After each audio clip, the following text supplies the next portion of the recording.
DXDC Radyoman Report. Giawag sa Davao City Police Office ang mga kawatan nga dili mosukol sa kapulisan aron di sila maangol o mamapatay sa mga tinugyanan sa banawon nga modakop kanila.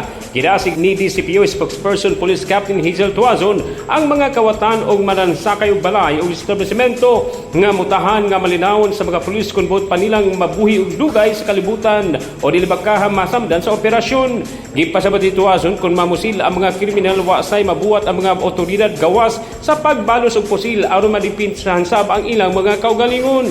Sigon ni Tuazon nga isog manukol sa mga pulis ang mga kawatan tungod armado sila og armas maong musangko gayud sa madugon nga enkwentro ang pag-atubangay sa mga kriminal o sa mga otoridad.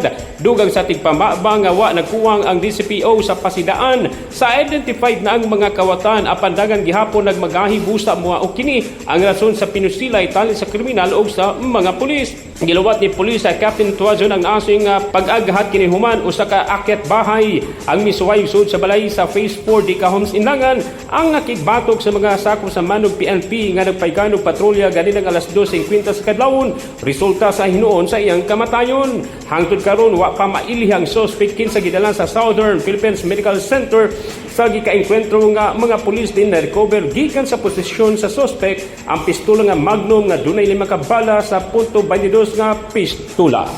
Gikan sa DCPO, kasama mo sa Balitog Serbisyo Publiko, Radyoman Joel Veray, Tatak, RMN! Tatak RMN.